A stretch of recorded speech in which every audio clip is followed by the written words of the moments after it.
As a contractor, I get asked a lot of questions.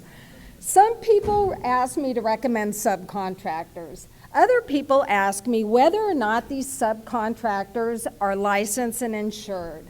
But you know the question I'm most frequently asked? Kia, where did you get that awesome hard hat? So we're going to tackle this important information right out of the gate. I got this awesome hard hat from some friends of mine in South Beach. So hats off to the artists in the world, and hats off to Flash that invited me here to speak today. I've had my license since 1998. I started out in residential construction, then started doing tenant build-outs, and then finally did some work for the state of Florida. My government projects included moving houses because of eminent domain, but also raising houses in flood zones. In 2008, my career took a really interesting turn because during the recession, I started building dog houses, bird houses, a few tree houses. But I am happy to report that construction is on the upswing and I am gainfully employed. But one thing has troubled me during my career as a contractor, and that is homeowners that are ripped off by scam artists. And this is particularly devastating after a natural disaster when they've already suffered loss. And the reason that this fraud and ripoff persists is because although there is a lot of information about construction, there's very little information about the business of construction. And I can best illustrate this with an example. Let's say you homeowners are replacing the roof on your house. And you call the contractor, and he's on his way with a crew, and he arrives. Did you know the job is half done? Surprising, right? He just pulled up on your job site. But not surprising when you consider that before work commences on any construction project, the scope of work has been drafted, schedules and estimates have been created, the contractor's licensing and insurance was verified, a contract was signed, and a permit was pulled. So 50% of every construction job is construction, and 50% is contracting, the business of construction. And guess what? If you don't get the business part done right, you're gonna have problems when work is underway. So let's put my theory to the test, because I don't want you to just trust me. I am, after all, a contractor. So raise your hands if you think cost overrun is a problem on construction projects. Right? Okay, now referencing my slide, I can tell you, unless it's an unknown condition like a wood stud with termites in it or a boulder under the ground, cost overruns are due to an inaccurate scope of work, an incompetent contractor, potentially an uninsured contractor that's injured on the job, or an improper payment made to a contractor. These are business issues. Okay, raise your hand if you think schedule overruns are a problem in construction, right? Okay, referencing the slide, this all has to do with the business of construction. So why does this problem persist? I mean, literally, we have had hundreds of years to figure this out. And you know why it's a problem? Let's look at what we tell homeowners. Now wait for it, because this is groundbreaking. Hire a licensed and insured contractor. Really? I mean, we don't tell them what kind of license they should have. We don't tell them what kind of insurance they should have. We don't tell them what government websites to use to authenticate these paper documents. We give them little to no information how to do business with contractors. So this is a problem in this regard. Your organizations here are doing a superior job. ICC, Flash, AIA, the government agencies, you are experts in methods and materials, but you know what?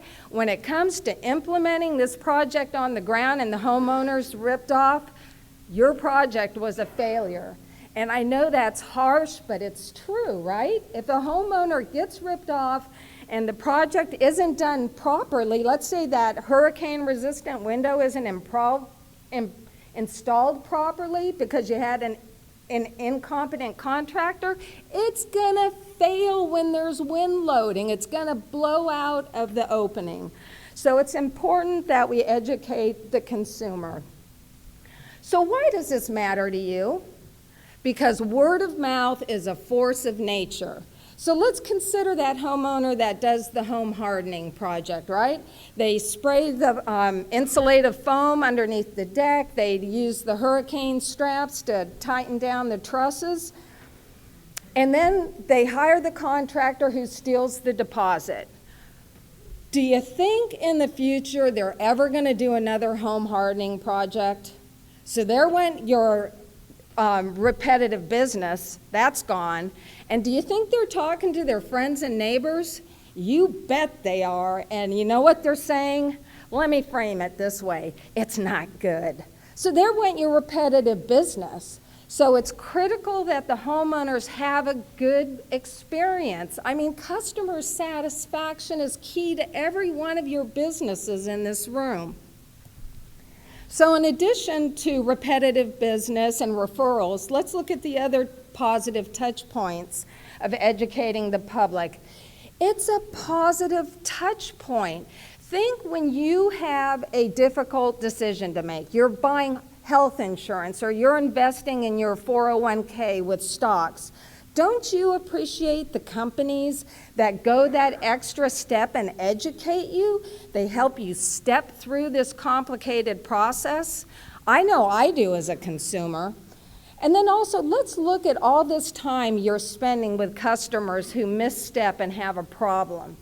We've got bankers in here, insurers, government agencies. Banks, when you lend a line of credit to a customer and they do a home hardening project, a home improvement project, what have you, and they are ripped off, who are they calling? They're calling you. You're spending a lot of time with homeowners who get themselves in trouble because you didn't give them a roadmap. Plus, the loan repayment is now jeopardized. Insurers. You're writing checks for your customers that have property damage claims. Again, if they have improper work done, there's a chance that you'll have a future property damage claim. But also, again, if they're ripped off, have a bad experience, who are they calling? They're calling you. So you're spending a lot of time, and even those of you using contractor referral services, it's not mandatory to use these services. So again, don't dismiss educating the public. And for the government agencies in here, I can tell you raising a home has got to be the most complicated construction project I've ever done.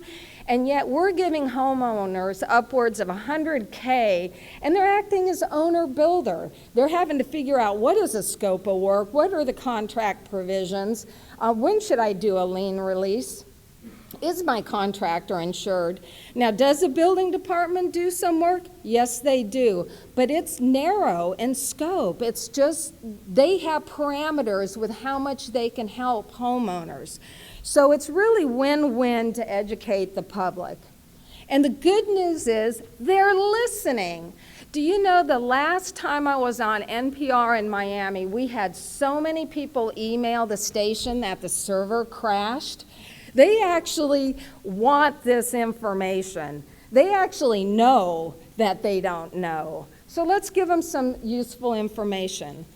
And in addition to information, I'd like to share with you a helpful tool I've created for homeowners, because homeowners sometimes don't know what credentials we should have. And so I've created what I like to call the Carfax of contractors, because it takes the guesswork out of credentials. When it comes to contractor credentials, most people are in the dark. They don't know where to look, what to look for, or how to verify credentials. Consequently, many people hire unqualified contractors who cost them thousands.